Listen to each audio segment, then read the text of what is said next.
It's called A Poem for a Girl Who I Owe an Apology. I know it's a great title.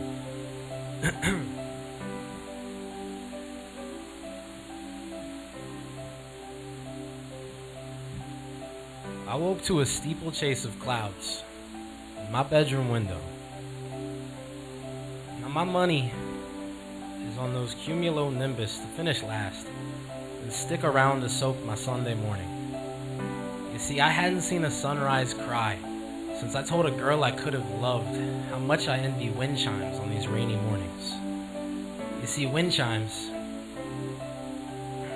rain, it'll always be around to wash the crowded from my head. It'll never sound as pretty as those songs wind chimes get to sing when they bounce off each other in a drizzle. So it's raining outside, and that girl I could have loved was floating on my thoughts as I was drifting from her memories, when nostalgia kicked in my door and demanded answers, but instead caught me blush-faced, replaying our kisses with my hands like I had an eternity of lovers hiding in my palms. They were the kisses from way back, before alcohol endorsed the lust that led to a goodbye I won't ever let go of. And you said, boy, you had better promise me that I'm not just some one-night stand. So I double-checked her phone number before kissing her neck goodbye, just to text her halfway down the coast, hey, I don't know if you care or not, but I think I miss your fingertips because my lips have been smiling broken hearts since I was forced to zip seal my duffel, and my ears are killing me from all the pleading going on between my nose and my wallet. Something about investing in a batch of your perfume to cover my everything with. I just thought I'd let you know. All I got back was you're weird. But I like that. And I think you and I may be heading towards long-distance longing for post-work pork chops and early morning dance contests set to the beats of our alarm clocks. By the way, I found one of your socks napping underneath my bed. I think it might be your lucky one, so you better hurry back quick. Please, keep in touch, big head. I still have that message saved in a phone that I have not looked at in years, and I wish I still got to have those conversations, but I guess somewhere along the way, my words got swallowed whole by my inability to finish anything I promised to. Only the rain really knows where all my shit went sideways, but it's tied up with falling outside and can't really concern itself with a girl that I could have loved, floating on my thoughts as I'm drifting from her memories. And the wind chimes are singing songs about forgiveness that I wish I could let myself listen to.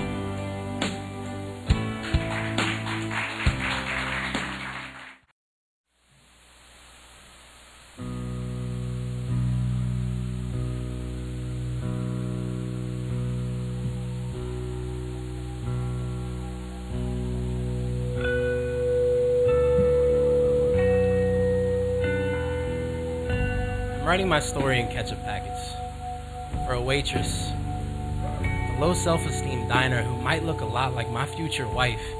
She didn't have those perfectly replaced teeth. I empty each one slowly, next to my french fries, then line the carcasses up to form a question mark, which is what I know she sees every time she looks at my face.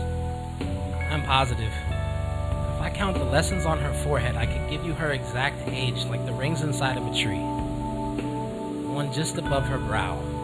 It's from years of plucking to look pretty for men who won't ever give her the respect her father forgot to tell her she deserves.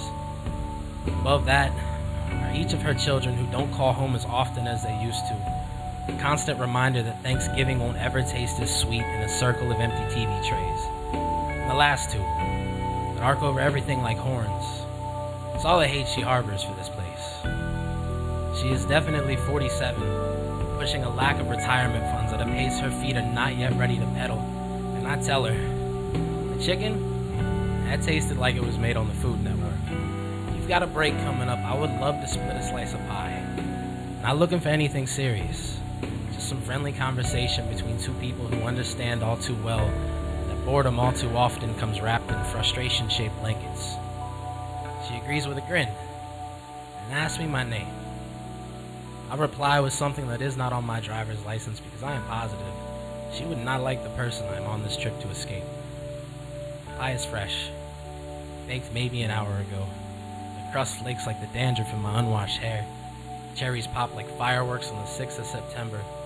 And she asked me, "What's a nice boy like you doing in a place like this?" For a change, I decided to be honest. I tell her I'm on the 16th day of a month-long road trip to find new life. Her lips slowly greet her first bite of pie, and she continues between chomps. "Well, how's that working out for you?"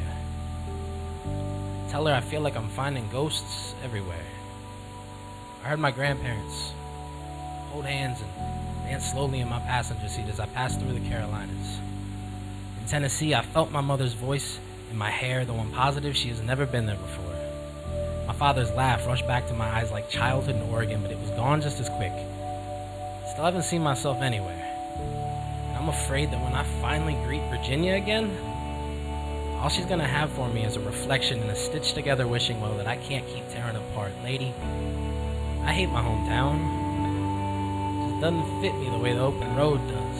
It's too damn hard to plant seeds on an interstate, and goddammit, I'd like to name somebody. She tells me she tried that once. She says, "I would love to tell you that I'm not gonna die in this town. But that'd be a shitty way to start a relationship with someone I'll never see again. And I'd love to tell you that this apron is what I always daydreamed about as a child. I took a chance and a plane ticket to find it, but I was born here, just 3 blocks down the road at the community hospital. I left once when I was 16, but I came back at 21 with my firstborn because this town is the only thing that's ever scared me enough to try and leave it behind. I found myself when I quit trying to force life to feel the way I'd always read it was supposed to. I just let life do its own thing. Found out I like it a lot better that way." She takes one last bite of pie before leaving me with my bill and her best wishes in finding what I'm looking for.